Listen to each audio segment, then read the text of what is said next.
Kamu may sama sa tanong nga mutubo o muhasol sa uban tungod sa hilo niini. Nakabantay mo anak ni Lord. Unang hilo, ini ating pagpandito sa atong bilang.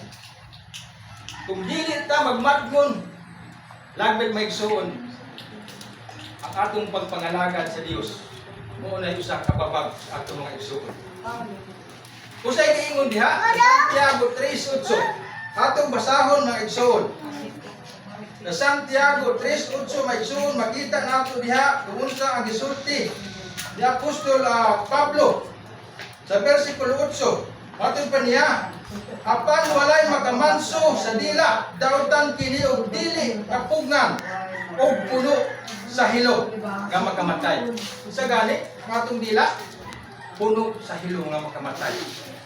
Busa kung dili ta magmatgon, sayang ang atong pagpangalagad, sayang ang atong pagbalik-balik din sa simbahan.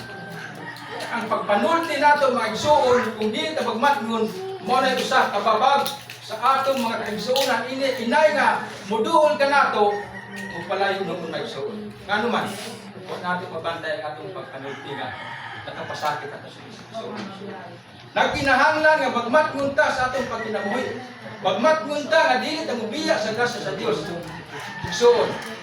Kasagaran karon uban natong mga igsuon nagbiyan sa grasya sa Dios. Inay nga nakaduol na sila sa ganghaan sa kamatuoran, hindi na sila palay mga igsuon. Mauna karon kining pulungan ang hinaot ko nga kining bersikulo 15. Makuhaan natin yung pagtulungan. Importante kung gusto ta magkinabuhi diya sa kahayag, magmatngon ka mga igsuon. Magmatngon ka nga dili ta mobiya sa Dios. Magmatngon ta sa atong pagpanulti nga dili ta makapasakit sa atong isig katong buto mga igsoon.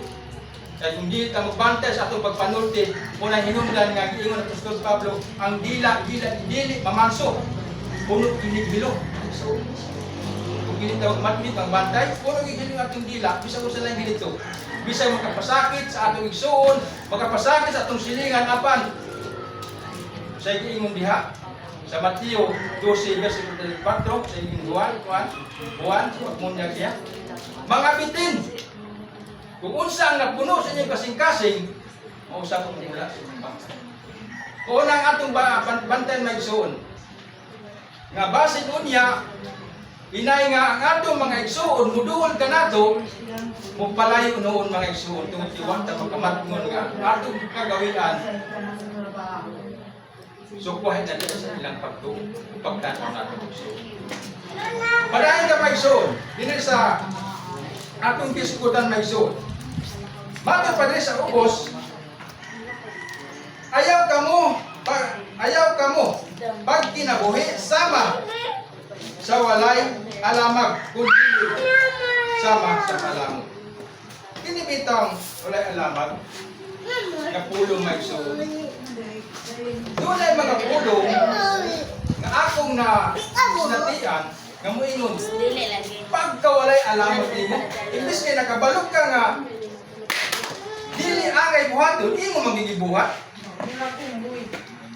Mo na mga igsoon, kano sa aman moabot ka nato ang maong hiskutan sa bersikulo 15 mga igsoon. Kano sa kita mahimong alamag, walay alamag kita nga mga anak-anak karon sa kahayag. Atong basahon mga igsoon dinhi sa Santiago 1. Santiago 1 versikulo 14 mga igsoon. Sa giingon Santiago 1:14, apan moabot ang tentasyon kung ang tao hayloon og danihon sa dautan diyang tinguha. Kano sa ta mahimong walay alamag kung danihon kita sa dautan natong tinguha. Bisa nakabalog ka atong buhaton sama sa bisyo, siyabo, inom, tulis, o sa pagdig. Inay nga nakabalo masayo, iya kaging buhaton. Tungod kay gidanis na sa dautan niyang tinguha. Di ba mo ingon man nanda, bahala nagmahimpahubog-bog, kalipay man ako ni. Tungod kay gidanis sa dautan niyang tinguha, o nga nakabuhat siya, na dili maayo. Maunay mga tao nga imbis inay nakabalo,